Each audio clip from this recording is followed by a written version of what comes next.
Buenos días, mi nombre es Isabel Rizan y os doy la bienvenida a la bibliotecaria de Miskatonic.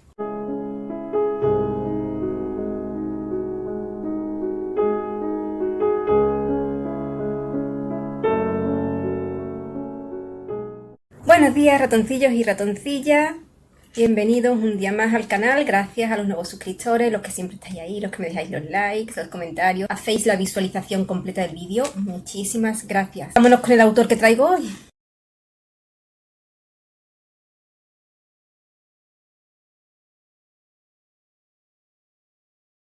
Hoy traigo a Alonso del Campo, que fue un autor del siglo XV que se hizo cargo de las celebraciones del Corpus Christi en la Catedral de Toledo. Fue capellán del coro de la Catedral de Toledo y aunque no se conocen datos de su nacimiento, más que nació, parece ser, se cree, que en 1453 aproximadamente, sí se sabe que estudió música y gramática. Fue escribano, también se encargó de preparar la festividad de San Nicolás y también sobre la Pasión en 1474. Preparó la festividad del Corpus en varios años, pero ya fue en 1483 cuando la preparación recayó exclusivamente en sus manos. También fue capellán de la Capilla de Santiago. ¿De qué se encargaba este hombre para preparar esas festividades? Pues se hacía cargo del arreglo de las calles, de la limpieza, la disposición de los carros, los sueldos de los pintores, de los carpinteros, la preparación de las vestimentas, se encargaba de arreglar todo lo que al final necesitaba ser arreglado porque había sufrido daños, bien por el manejo poco apropiado o bien pues porque esas cosas se rompían, y también se encargaba de guardar lo que quedaba, que estaba en buenas condiciones, y todo lo que se podía arreglar para ser aprovechado para las festividades del año próximo. También cobraba las rentas de las casas que eran propiedad de la capilla, y Alonso del Campo muere en 1499. A su muerte parece ser que no hay quien le sustituya para preparar todas estas festividades, porque al año siguiente, en 1500, hubo que llamar a gente para que se encargara de ellas de Guadalajara. ¿Qué ocurrió? Pues que la gente de Guadalajara no eran de Toledo, con lo cual hubo cosas que cambiaron, que no eran propias de las festividades de Toledo, y ese año pues se notó el descontento de la gente. Nos vamos con la obra suya que traigo hoy.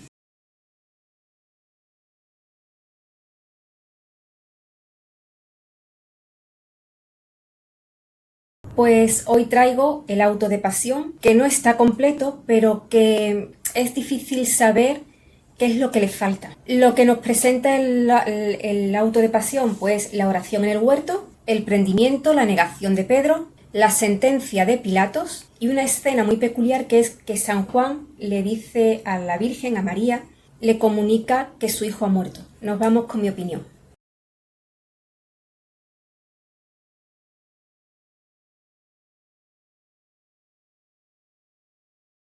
Bueno, pues este vídeo va a ser muy cortito, pero es que el Auto de Pasión se lee en nada.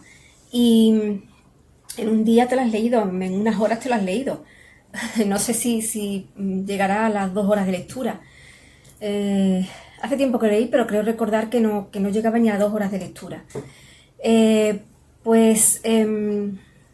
A ver, el Auto de Pasión, lo que yo sí he visto, me ha gustado mucho porque son diálogos que se dan entre los personajes, que no aparecen en los evangelios, pero que se sobreentienden que tuvo que haberlos. En el altar de la Catedral de Sevilla, el altar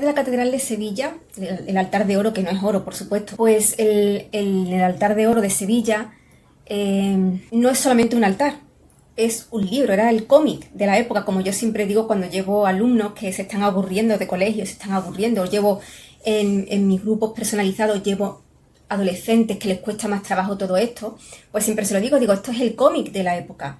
La gente no sabía leer en latín, las misas eran en latín, no sabían muchos leer, entonces ¿cómo era posible que entendieran la misa? Pues porque iban siguiendo las esculturas que están representadas en el altar de oro de la Catedral de Sevilla.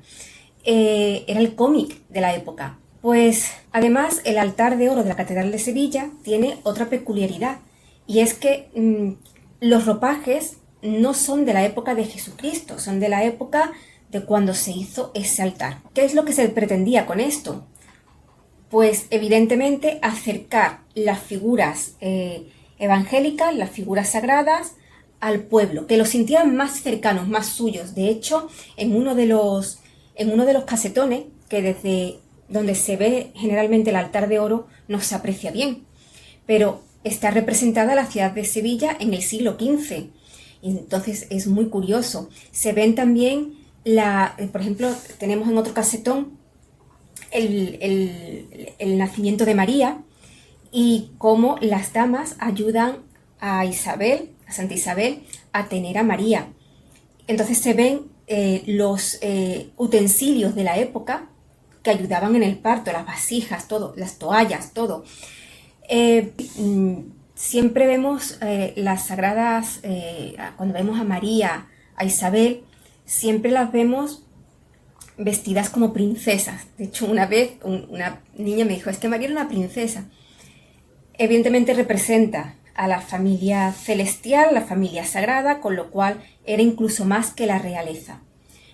Pero los ropajes que muchas veces vemos en los cuadros que no tienen nada que ver con los ropajes que seguramente habrían vestido las figuras históricas si es que llegaron a existir, no llevaban esos trajes, son muy distintos de los que realmente llevarían, y además son muy distintos también porque Jesús de Nazaret era un carpintero, era hijo de un carpintero, era de una familia humilde, trabajadora, de currantes de toda la vida, con lo cual los ropajes no tendrían nada que ver con los que estamos acostumbrados a ver en cuadros como los de Roela, las pinturas como los de Roela o como incluso los de Murillo, ¿no?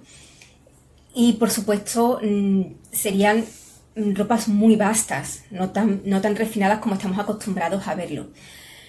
Pues es una forma no solamente de expresar la realeza celestial de la Sagrada Familia, sino también el hacerlo con ropas de la época en la que se hacían los retablos, no de la época correspondiente a Jesús de Nazaret, era una forma de acercarlos, como he dicho, al pueblo, que los vieran un poco más cercanos. Digo todo esto porque en la obra de la Pasión ocurre exactamente lo mismo. Se intenta acercar al lector o al espectador, en este caso, que era quien iba a ver las representaciones de la Pasión, intentaban acercar al espectador a la Pasión de Cristo, de una forma muy desgarradora y también muy realista. Nos vamos con las curiosidades.